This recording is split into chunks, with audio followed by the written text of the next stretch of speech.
Shalom. Shalom. Selamat pagi teman-teman. Pagi.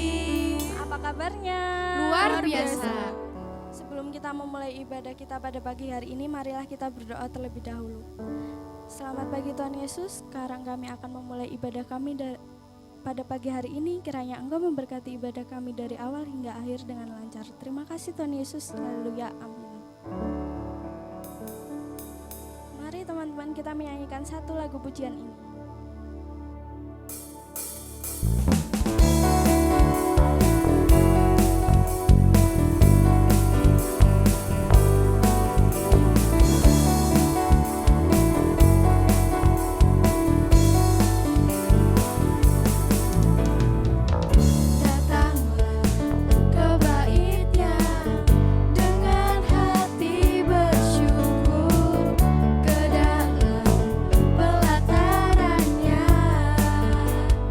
Dengan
bagian dari firman Tuhan, marilah kita menyanyikan satu lagu pujian ini.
Yesus, sebentar kami akan mendengarkan sebagian dari firman-Mu Tuhan. Urapi hamba-Mu yang akan menyampaikan firman-Mu.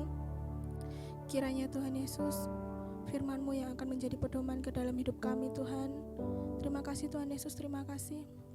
Terima kasih untuk segala kasih setia-Mu Tuhan Yesus, berkat kemurahan-Mu kepada setiap kami. Dan doa jauh yang dari sempurna ini Tuhan, hanya kami alaskan dalam nama Tuhan kami Yesus Kristus. Haleluya, amin.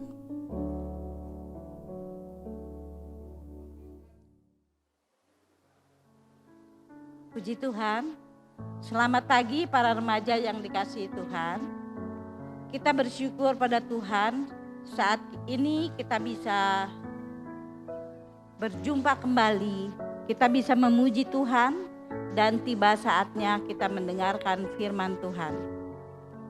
Firman Tuhan saat ini berjudul Roh Kudus mengurapi kita.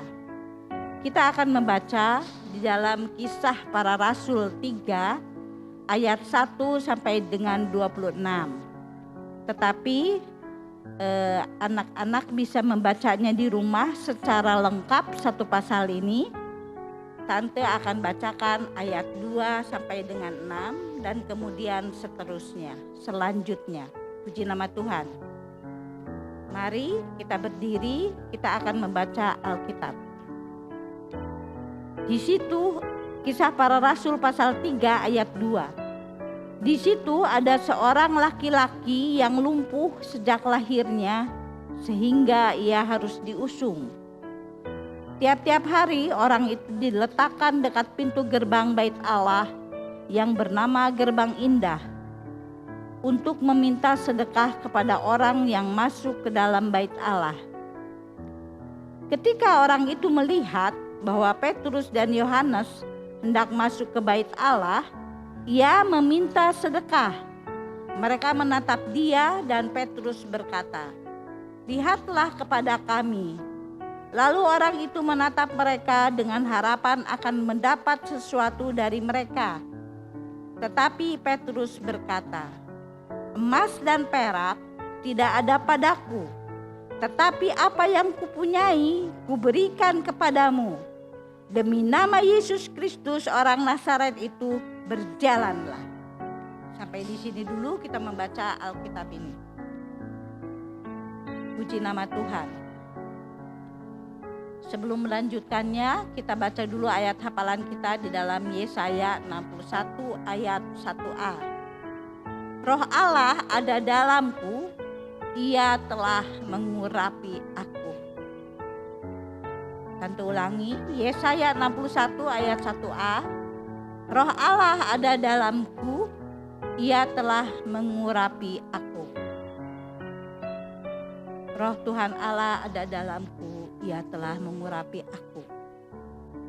Dalam kata mengurapi ini adalah memberikan kuasa, ya. Puji nama Tuhan. Dalam kisah para rasul tadi yang sudah kita baca, Roh Allah mengurapi Petrus dan Yohanes. Mereka sudah taat kepada firman Allah sehingga mereka menerima janji Allah, yaitu Roh Kudus.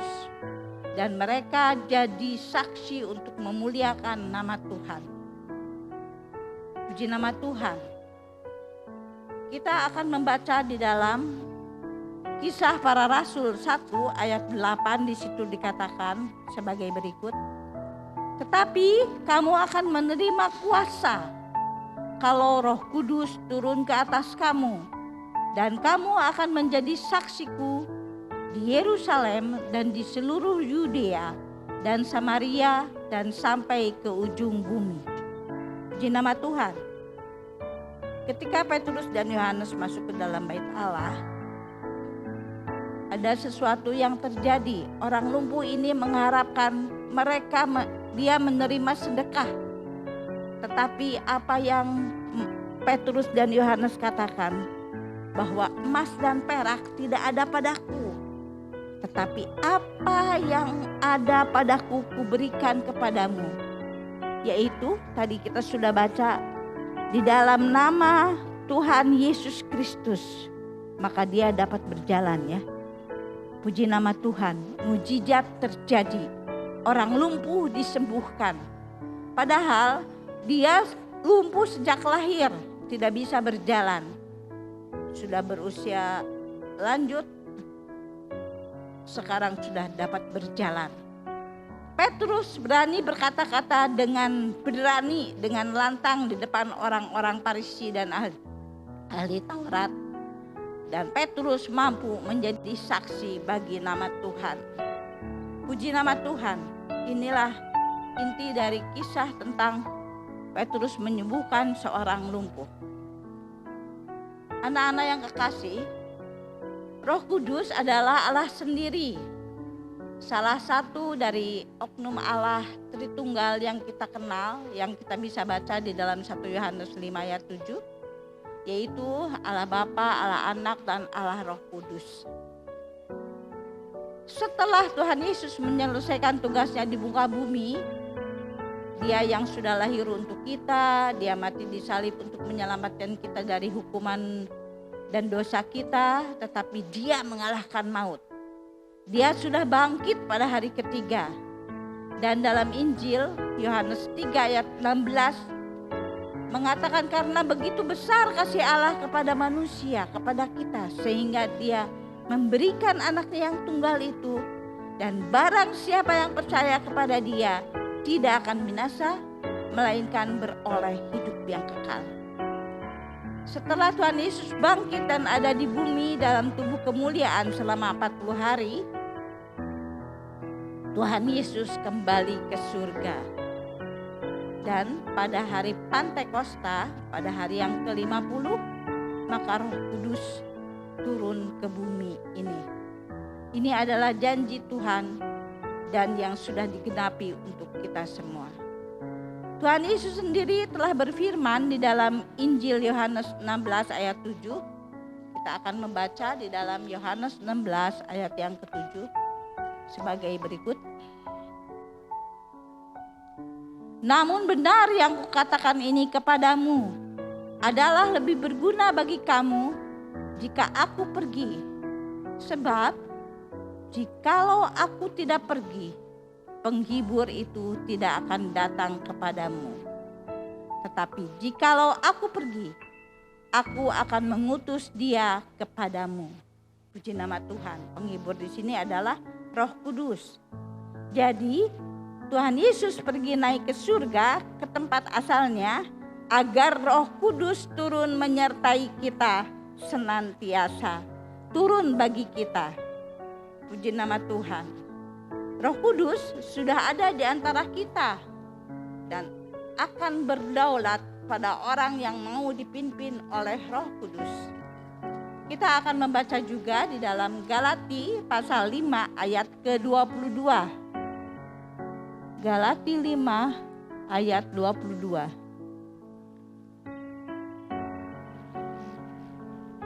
Galati 5 ayat 25 aja ya. Jikalau kita hidup oleh Roh, baiklah hidup kita juga dipimpin oleh Roh. Puji nama Tuhan.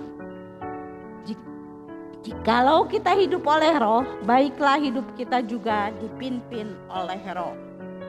Puji nama Tuhan. Hendaklah kita mau dipimpin oleh Roh Kudus agar memperoleh kuasa dan kita dapat atau mampu menjadi saksi-saksi untuk memberitakan kabar baik dan memuliakan Tuhan.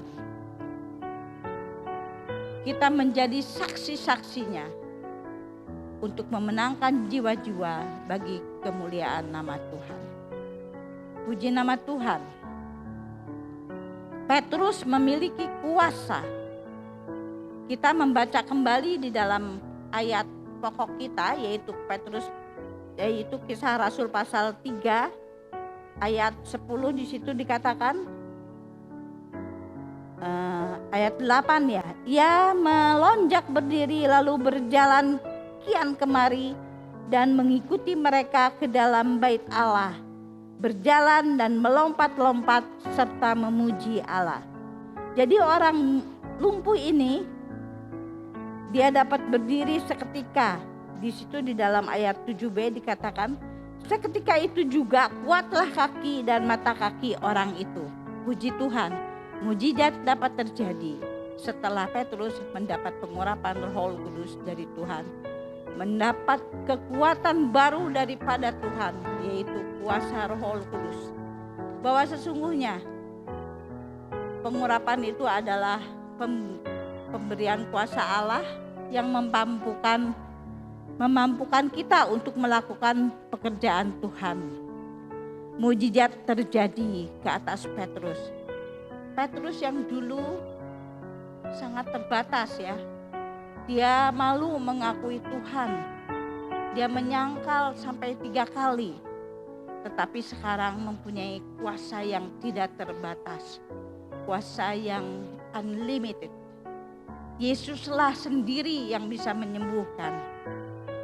Itu dapat dikerjakan bukan karena kehebatan Petrus, tetapi Petrus sudah menerima pengurapan dari Tuhan. Jadi Tuhan Yesus saja yang dapat menyembuhkan. Tuhan mau memakai orang yang mau dipimpin oleh Roh Kudus, yang diurapi oleh Roh Kudus untuk menjadi saksi. Petrus yang sudah menyangkal Tuhan Yesus sebanyak 3 kali, dia mau bertobat dan taat pada firman.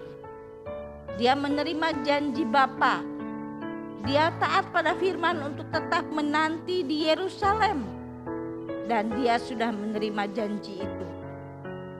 Dia mampu menjadi saksi. 3.000 orang bertobat. Puji nama Tuhan. Jika kita baca selanjutnya di dalam pasal 4 ayat 31 dari Kisah Para Rasul ini, di sini dikatakan bahwa dan ketika mereka sedang berdoa, Goyanglah tempat mereka berkumpul itu, dan mereka semua penuh dengan Roh Kudus. Lalu mereka memberitakan firman Tuhan dengan berani. Lalu mereka memberitakan firman Allah dengan berani. Puji nama Tuhan. Luar biasa yang dapat terjadi saat seseorang mau dipimpin oleh Roh Kudus. Roh Kudus memberi kuasa untuk seseorang dapat menjadi saksi. Sebelum Tuhan Yesus naik ke surga, di dalam Matius 28 ayat 19 dan 20, di situ Tuhan Yesus berkata, Tante akan bacakan supaya tepat sekali. Matius 28 ayat 19 sampai dengan 20. Ayat ini sangat terkenal karena merupakan amanat agung. Karena itu, pergilah, jadikanlah semua bangsa muridku, dan baptislah mereka dalam nama Bapa dan Anak dan Roh Kudus. Dan ajarlah mereka melakukan segala sesuatu yang telah kuperintahkan kepadamu. Dan ketahuilah, aku menyertai kamu senantiasa sampai kepada akhir zaman. Dan janji itu masih tetap berlaku bagi kita semua. Puji Tuhan, Dia selalu menepati janjinya. Dalam Ibrani 13 ayat 8 dikatakan, Dia tak pernah berubah, tetap sama, baik kemarin, sekarang, dan untuk selamanya. Dan juga di dalam Injil dikatakan, langit dan bumi akan lenyap, tapi firman Tuhan tinggal kekal. Yuk anak-anak, mari kita percaya terus pada firman-Nya dan minta senantiasa urapan Roh Kudus dalam hidup kita, memimpin kita. Karena bukan dengan kemampuan kita, semua itu karena Roh Kudus yang berkarya di dalam hidup kita. Roh Kudus ada dan hanya bekerja dengan kuasanya bagi setiap orang yang mau dipimpin oleh Roh Kudus. Jadi, apapun yang dapat kita perbuat bukan karena hasil kepandaian diri kita, tetapi karena Roh Kudus yang memberi kuasa kepada kita. Zakaria 4 ayat 6. Ini pentingnya kita diurapi oleh Roh Kudus. Sebagai ayat yang terakhir, Tante akan bacakan Roma 8 ayat ke-14. Roma 8 ayat 14, di situ dikatakan,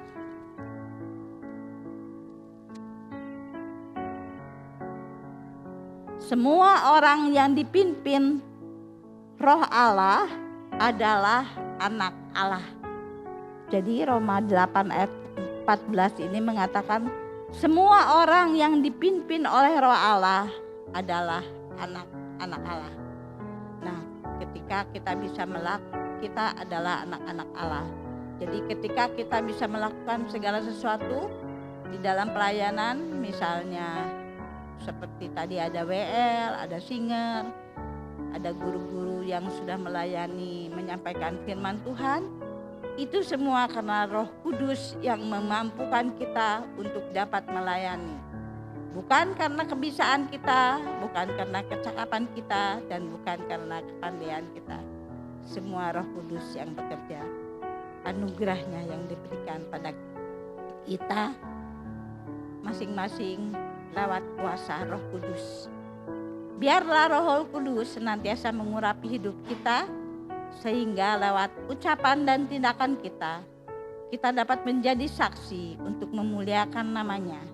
Sehingga semua lidah mengaku dan lutut bertelut bahwa Yesus adalah Tuhan. Amin.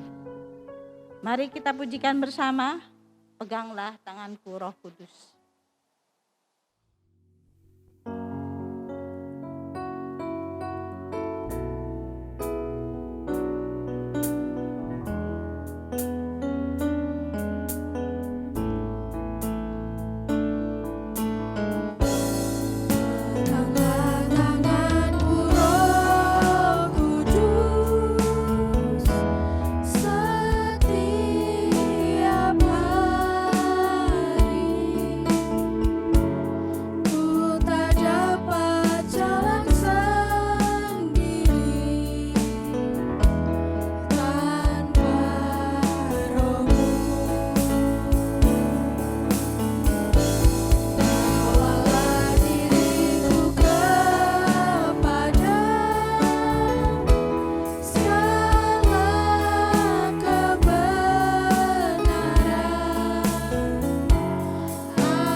Bapa kami di dalam surga, di dalam nama Tuhan Yesus Kristus, kami bersyukur kepadamu Tuhan.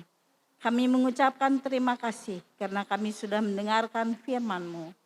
Marilah Tuhan Allah Roh Kudus beserta di dalam kehidupan kami senantiasa, supaya kami dapat mengerti akan firman-Mu dan kami dapat melakukan firman-Mu. Kami semua dapat menjadi pelaku-pelaku dari firman Tuhan. Hanya Roh Kudus yang akan menerangkan lebih lanjut kepada kami dan kami dapat mengerti akan firman-Mu. Terpujilah nama-Mu Tuhan. Kami sudah berdoa dan mengucap syukur di dalam nama Tuhan Yesus Kristus.